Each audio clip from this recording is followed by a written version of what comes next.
Hey Bundura, welcome to my English class to learn some new words that are written there on the board as compound words. আমরা আজকে একসঙ্গে compound words নিয়ে কিছু সময় শিখবার চেষ্টা করব বা আলোচনা করার চেষ্টা করব। আর এগুলো মন দিয়ে একটু দেখতে হবে, ঠিক আছে? আগেরগুলো যেমন দেখেছিল অনেকে কমেন্ট পাস করেছো যে আমাদের আরো কিছু নতুন চাই, তারই উদ্দেশ্য পূরণ করার জন্য আবার আমরা এটা নিয়ে এখানে উপস্থিত হয়েছি। এটা যদি ভালো লাগে তেমনি করে তাহলে এটাকে লাইক করে দিবে, শেয়ার করে দেবে, ঠিক আছে? হেজিটেট করার কোনো কারণ নেই। লাইক শেয়ার করলে কোনো আর্থিক লোকসান হওয়ার কোনো চান্সেস নেই। আসলে একটা সৎ উদ্দেশ্য হচ্ছে যে আমাদের জ্ঞানের যে বিকাশ সেটা যদি আমরা করতে পারি, আমাদের পরস্পরের সঙ্গে যদি ভাবের আদান প্রদান করতে পারি তাহলে জ্ঞানের যে রাস্তা সেটা আরো খুলবে, আমার জন্য খুলবে। কারণ বিদ্যা এমন একটা জিনিস যেটা দান করলে কখনো নষ্ট হয় না, বরং আরো বেশি বিকশিত হয়। তাই উদ্দেশ্য নিয়ে আমি এখানে আবার উপস্থিত হলাম। অবশ্যই আমার এটাকে চ্যানেলটা সাবস্ক্রাইব করে দিয়ে আমার সঙ্গে জুড়ে থেকো, এই আশা রাখছি। তো আমরা যে ওয়ার্ডগুলো এখানে লিখে রেখেছি, এখানে লক্ষ্য রাখলে দেখতে পাবে আমি এখানে লিখেছি কম্পাউন্ড ওয়ার্ডস। আগে লিখেছিলাম কম্পাউন্ড ওয়ার্ডস, আগে লিখলাম কম্পাউন্ড ওয়ার্ডস মানে যৌগিক শব্দ। এই যৌগিক শব্দগুলো দুটো আলাদা আলাদা শব্দ দিয়ে তৈরি হয়, কিন্তু যখন এটা ব্যবহার করা হবে তখন সেই আলাদা আলাদা শব্দের অর্থ হয় না, এটার অর্থটা বদলে যায়। তো কিভাবে এগুলো ব্যবহার করতে হবে এটা আমরা এক এক করে বাক্যে দেখে যাব, ঠিক আছে? তো বাক্যে দেখবার জন্য কন্টিনিউয়াসলি সোয়াইপিং আপ করে দিলে চলবে না, একটু দাঁড়িয়ে দেখতে হবে। ক মিনিট? 8 মিনিট 10 মিনিট দেখতে হবে। এই মিনিটের মধ্যে যদি কিছুটা জ্ঞানের বিকাশ হয়, যদি ভালো লাগে তো অবশ্যই সেটা নিজের উপলব্ধির জন্য একটা ভালো কিছু হবে। আমরা এভাবে অন্যদের কাছ থেকে শিখতে অভ্যস্ত, তো আশা করবো এটা করবে। তো এখানে এই কম্পাউন্ড ওয়ার্ডসটা এখানে রাখছে, এখানে লিখে দিয়ে জায়গাটা ক্লিয়ার করে দিলাম। দ্বিতীয় লক্ষ্য রাখো এখানে আমি কি করে এই বাক্যটা এখানে লিখেছে রিং মানে হচ্ছে আংটি আর লিডার মানে নেতা। তো এখানে রিং মানে আংটি আর লিডার মানে নেতা হিসেবে ব্যবহার হচ্ছে না। রিং লিডার যখন একসঙ্গে হচ্ছে তার মানে হচ্ছে মুখ্য অপরাধী, যে অপরাধটা করছে আসল অপরাধী, দাগি আসামি যেটা, যাকে পালের কথা বলা হয়। সেই পালের কথাটা জন্য কেমন করে বাক্য ব্যবহার করবে, ঠিক আছে? তো সেটাই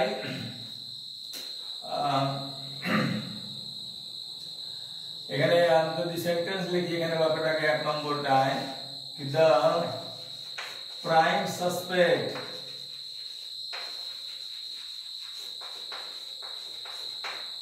was the ringleader.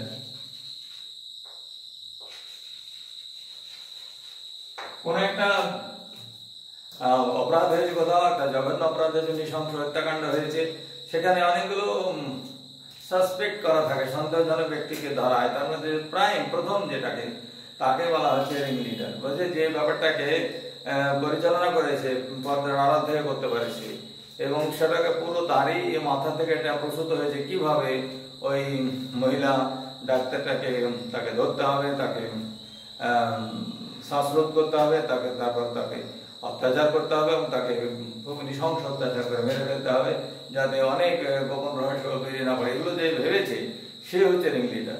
তো রিং লিডার হচ্ছে মুখ্য অপরাধী। তো the prime suspect was the ring leader. এখানে রিং লিডার মানে হচ্ছে মুখ্য বা দাগি অপরাধী। বোঝা গেল? এইভাবে সেন্টেন্স গুলো ভাবতে হবে, আর এইভাবে ভাবলে নিজের বাক্যের প্রকাশ ভঙ্গিটা যেন ভালো হবে। এই যে রিং লিডারটা এখানে নিচে দেওয়া হলো, তো প্রাইম অপরাধীকে এখানে রেখে দিয়ে হাঁকিয়ে দিয়ে আমরা এবার নতুনটাকে দেখি। নেক্সট শব্দটা হচ্ছে সহজ। এখানে লেখা রয়েছে হে আর স্ট্যাক। হে মানে হচ্ছে খড় আর স্ট্যাক মানে হচ্ছে গাদা। তো এই জন্য একসঙ্গে এটা সহজ বাক্যে ব্যবহার করা হয়, খড়ের গাদা, হে স্ট্যাক। তো এখানে কি বাক্য লিখতে হবে? ডু দ্য haystack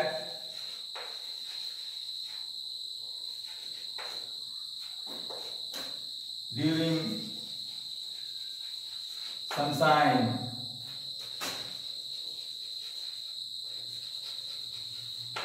যখন খড়ের গাদা দেবে তখন যখন সূর্যের আলো থাকবে, রোদের মধ্যে দিতে হবে, যাতে গাদাটা যাতে পচে না যায়। তেমনি করে বাক্যটা আমি ভাবলাম, ঠিক আছে? ইনস্ট্যান্টলি ভাবা হচ্ছে তো সেই জন্য আগে পিছিয়ে অনেক কিছু ভাবতে পারবে। You can understand and you can frame your own sentences according to your choice. নিজের চয়েস মতো এটাকে আবার ভেবে নিয়ে নতুন নতুন বাক্যে সেটা প্রয়োগ করবে, ঠিক আছে?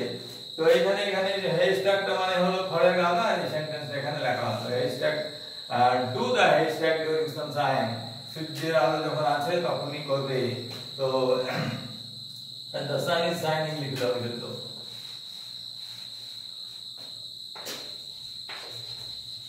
the sun is shining, সানকে দূরে লিখতে হবে is shining। এটা সূর্যের আলো পড়ছে তাই এখন খড়ের গাদাটা করো দিয়ে নাও। এইভাবে মানুষকে শেখানো যায় সহি কাজটা ঠিক সময় করো, এটাই বলা হয় ঠিক সময় কাজটা। খড়ের গাদাটা বর্ষাকাল দিলে হবে না, তো খড়ের গাদা যখন দেবে সূর্যের আলো পড়ছে এখনই দাও। এই যে সহি তোমায় ঠিক সময় ঠিক কাজটা করতে বলা, শেখানো, বাচ্চাদের এভাবে শেখানো হয়। এটা একটা প্রভাব বাক্যের মতনই। তারপরে স্ট্রং হোল্ড, স্ট্রং মানে শক্তিমান, হোল্ড মানে ধারণ করা। তো এখানে যেমন দুটো শব্দ ব্যবহার হচ্ছে, স্ট্রং মানে শক্ত করে ধরা, আর শক্ত এবং হোল্ড মানে ধরা, কিন্তু যখন এটা একসঙ্গে ব্যবহার হচ্ছে এটা মানে হচ্ছে দুর্গ। মানে আগেকার যুগে যখন রাজারা শাসন করতেন তাদের যে রাজধানীকে অনেক সুরক্ষিত রাখার জন্য একটা দুর্গের মধ্যে বানাতেন, যাতে বাইরের কোনো শত্রু ওখানে অ্যাটাক করতে না পারে, সেটাকে বলা হচ্ছে স্ট্রং হোল্ড, ঠিক আছে? The king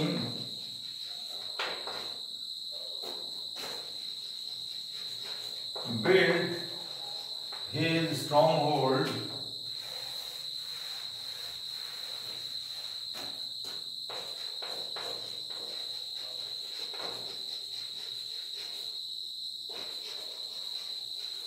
there. The king built his stronghold there. রাজা তার দুর্গ সেখানে বানিয়েছিলেন, সেই রকম করে একটা বাক্য এখানে ভাবা হলো, ঠিক আছে? তো রাজা তার নিজের দুর্গকে নিজে সুরক্ষার জন্য বানাতেন, তো আমরা এইভাবে সেটাকে মনে রাখবো। তো এবার মনে রাখতে গেলে যে ধৈর্যের যে একদম আস্থা, যে ধরনের মনের সংযোজন দরকার, মনোসংযোগ করা, সেটা করে এগুলো শিখে নেওয়ার চেষ্টা করতে হবে। এবার নেক্সট বাক্যটা, সেটা 4 নম্বরটা হলো মেক শিফট। মেক মানে করা, আর শিফট মানে এক জায়গায় যাওয়া। তো এটা কিন্তু যখন একসঙ্গে বলা হবে তখন মেক শিফট মানে হলো অস্থায়ী ও আবাস তৈরি করা। মেক শিফট মানে যেমন ধরো একটা তিরপল টাঙিয়ে কোথায় থাকা, বা একটা টেন্ট বানিয়ে কোথায় থাকা। তো এই যে বন্যার সময় যেভাবে লোকে মেক শিফট সেটেলমেন্ট তাদের দেওয়া হয়, মানে তাড়াতাড়ি তাদের করে কোথাও কিছু মাথা করবার, মাথার উপর একটা ছাউনি দেওয়া যাতে বর্ষাতে ভিজে না যায়, সেই জন্য এই ধরনের একটা টেম্পোরারি আবাস তৈরি করা হয়, তাকে বলা হয় মেক শিফট। আর অথবা গরিব মানুষেরা যারা বিল্ডিং বানাতে পারে না, তারা বাঁশের দরমা দিয়ে ঘর বানায়। বাঁশের দরমা বুঝলো তো, পাতলা পাতলা করে চিড়ে চিড়ে মাত্রার মতো না করে একটু ঘন করে বুনিয়ে এগুলো করা হয়, সেগুলোকে মেক শিফট বলা হচ্ছে। এরকম মেক শিফট হাউস। তো এখানে যদি বাক্যটা ব্যবহার করা মেক শিফট দেখিয়ে যায়, তাহলে 4 নম্বরটা this poor man the poor beggar lives in a makeshift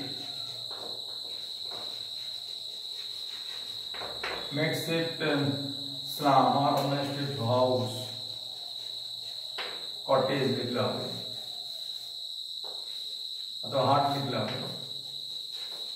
কুটির, একটা তাড়াতাড়ি করে বানিয়ে দেওয়া, দরমা দিয়ে বানিয়ে দেওয়া একটা কুটিরে থাকে, হাটের মধ্যে থাকে, সেইটা এটা বলা হলো। এখানে মেকশিফট কথাটা মানে হলো যেটা যে অস্থায়ী কোনো নির্মাণ কাজ, যেটা ইমিডিয়েটলি কম পয়সা দিয়ে করা যেতে পারে। স্টেপিং স্টোন, নেক্সট বাক্যটা হচ্ছে স্টেপিং স্টোন। স্টেপিং স্টোন মানে স্টেপিং মানে পায়ে রাখা, স্টোন মানে পাথর। এখানে পায়ের রাখা পাথর নয়, কিন্তু আসলে মানেটা হলো উন্নতির প্রথম ধাপ। স্টেপিং স্টোন মানে হলো উন্নতির প্রথম ধাপ, আমরা যেটা উন্নতি করবো তার প্রথম ধাপ, ঠিক আছে? The 10th board exam is the stepping stone,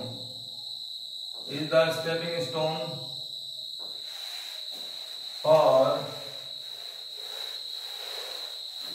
stepping stone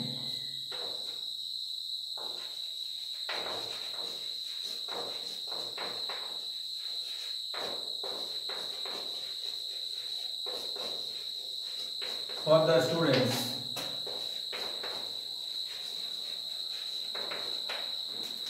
ten বোর্ডের জন্য যারা পরীক্ষা দিচ্ছে তাদের জন্য ভালো রেজাল্ট সেটাই হচ্ছে তাদের জীবনের উন্নতির সিঁড়িতে এগিয়ে যাওয়ার প্রথম ধাপ। তারা যদি সেটা ভালো করে করতে পারে তাহলে অবশ্যই তাদের ভবিষ্যতের যে সম্ভাবনা থাকবে উজ্জ্বল জায়গায় পৌঁছে যাওয়ার, জীবনকে আরো সফল করে তোলার, সেটা হবে। তো সেইটা এখানে বলা হলো, the 10 board exam is the stepping stone, এটাই জীবনে এগিয়ে যাওয়ার প্রথম ধাপ। এবারে নেক্সট শব্দটা হচ্ছে ব্লু অ্যান্ড ব্লাড, একসঙ্গে কম্পাউন্ড ওয়ার্ড। এখানে ব্লু মানে হচ্ছে নীল, আর ব্লাড মানে রক্ত। তো নীল রক্ত বাংলায় বলা হচ্ছে, কিন্তু নীল রক্ত মানে অ্যাকচুয়ালি ভালো মানে হলো অভিজাত বংশ পরিচয়, অভিজাত বংশ পরিচয়। উচ্চ বংশে জন্মেছে তার প্রমাণ হলো। তো এখানে একটা মিটিয়ে দিচ্ছি উপরগুলো আবারও।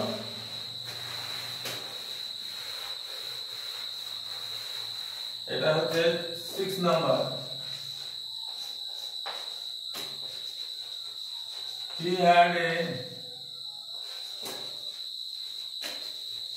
group of blood as his pedigree and as his dynasty or as his family background.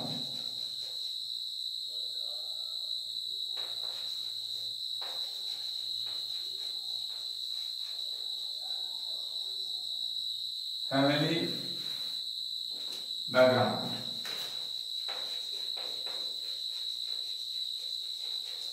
তার বংশ পরিচয় হচ্ছে কি, তার উচ্চ বংশজাত, এই জিনিসটা এখানে বলা হয়েছে। ঠিক আছে, এবারে নেক্সট যেটা লিখেছি সেটা হলো শব্দটা দেখে নিতে হবে, ধ্যান দিয়ে মনোযোগ দিয়ে। সেই শব্দটা হচ্ছে এখানে লেখা আছে আউট পেশেন্ট। আমরা দেখি যে কোনো পেশেন্ট হাসপাতালে যায়, তাদের বাইরে থেকে চিকিৎসা করে চলে যায়, তারা হচ্ছে আউটডোর পেশেন্ট, সেটাকেই সংক্ষেপে আউট পেশেন্ট বলা হচ্ছে। ঠিক আছে, বাইরে রোগী যারা হাসপাতালে বসে জমা নিজে ওখানে ভর্তি হয়ে চিকিৎসা করায় না। তো এখানে যদি এক্সাম্পল লেখা যায়, এখানে 7 নম্বরটা, he is an outpatient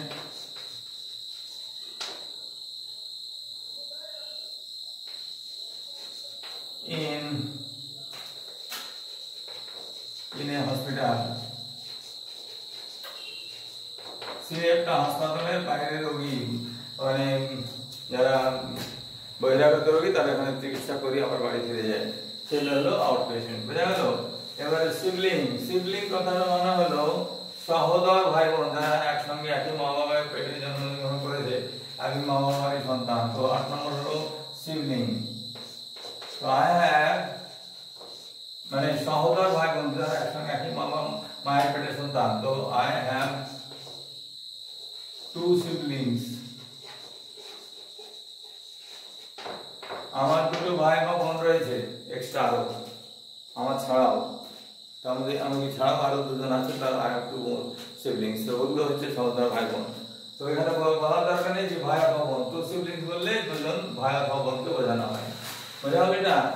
এবারে যদি বোঝা যায় তো সেটাকে মনে রাখতে হবে। মনে রাখার কারণটাই যে ভবিষ্যতে এটা প্রয়োগ করা যায়। তো you can write all these in your own sentences in composing any essay or any passage or anything whatever you like to compose, যা আপনি করতে চাইবে। এবারে অফশুট, অফশুট মানে বন্ধ হওয়া, আর শুট মানে গুলি করে মারা।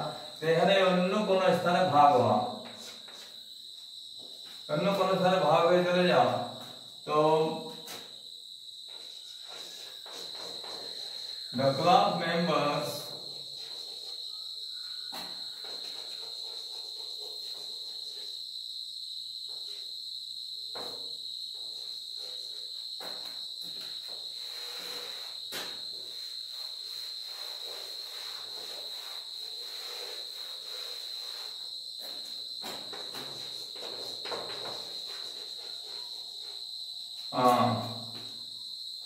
এখানে যেহেতু past tense offshoot থেকে শর্ট হয়ে গেল offshoot them to a new club new fraction তার offshoot শুটটা past tense এর শর্টে পরিণত হলো তো তারা একটা নতুন ফ্র্যাকশন হিসেবে তারা ক্লাবটা নতুন করে জন্ম দিল এইভাবে তার offshoot হলো ঠিক আছে আর নেক্সট হলো impatient হয় আউটপেশেন্টেরই ইন মানে মধ্যে আর পেশেন্ট মানে রোগী তো যে রোগীগুলো হাসপাতালের মধ্যে থাকে তার জন্য ইনপেশেন্ট ব্যবহার করা হচ্ছে তারা ভর্তি হয়ে চিকিৎসা করায় 10 নম্বর সেন্টেন্সটা এখানে সেই জন্য লিখতে গেলে এভাবে হবে যে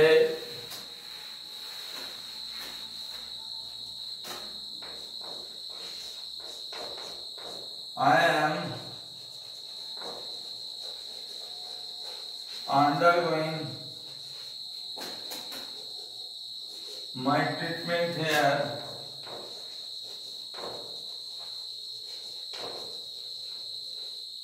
as inpatient, as an inpatient.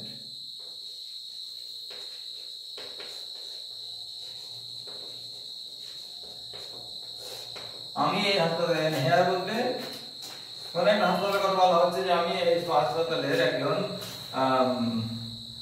ভর্তি হওয়া রোগী আমি এখানে চিকিৎসা করাচ্ছি তো এটা বলতে হবে যে আমি একজন ইনপেশেন্ট রয়েছে নট আউটপেশেন্ট আউটপেশেন্ট হচ্ছে যে রোগী চিকিৎসা করে চলে গেছে বাড়ি কিন্তু আমি যাইনি আমি এখানে আমার ভর্তি আছি তো যখন কোনো ব্যক্তি তার চিকিৎসার জন্য হাসপাতালে ভর্তি থাকবে এবং সেখানে চিকিৎসা করিয়ে তার সুবিধাটা নেবে তাকে ইনপেশেন্ট বলা হচ্ছে তো বন্ধুরা এগুলো যদি ভালো লাগে ঠিক আছে আমি তো আশা করছি ভালো লাগার কথা কারণ এগুলো অনেক সময় খেয়াল করা হয় না যে there are a lot of things to be learned in the world দুনিয়াতে অনেক কিছু শেখার রয়েছে একে জিজ্ঞাসা করা হয়েছিল স্যার আইজাক নিউটনকে যে আপনি নিজেকে কতখানি জ্ঞানবান বলে মনে করেন জ্ঞানবান হিসাবে আপনার কতটা সমৃদ্ধি হয়েছে তো তিনি বলেছিলেন যে there are a lot of things in this ocean of knowledge সমুদ্রের মহাসমুদ্রের মতো নলেজ অনেক বড় বিস্তৃত and I have collected only few pebbles মানে এই সমুদ্রের মতো বিশাল জ্ঞান সমুদ্রের আমি কয়েকটা নুড়ি পাথর মাত্র কুড়িয়েছি অত বড় বিজ্ঞানী তিনি কত হাম্বল ছিলেন তিনি তাকে তার কথায় কথা বলেছিলেন তাহলে আমাদের জ্ঞানের সমৃদ্ধির জন্য তো we have to collect more and more pebbles উনি যদি বলে থাকেন the world of knowledge is like a huge and vast ocean and I have collected only a few pebbles তাহলে আমাদের বলতে হবে যে not even a few বলতে তো কিছু হয়ে যাবে আমাদের বলতে হবে we have collected few pebbles few মানে মাত্র কিছু আর a few মানে অন্তত কিছু বেশি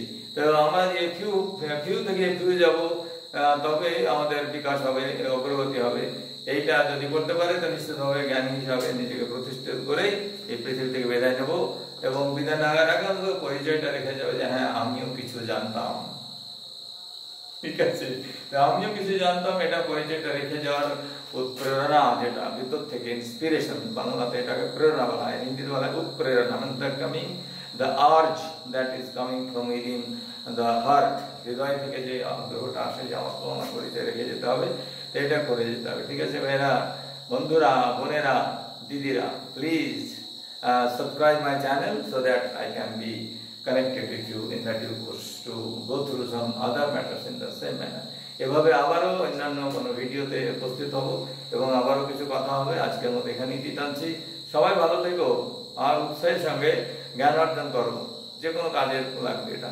নষ্ট হবে না ঠিক আছে থ্যাংক ইউ বাই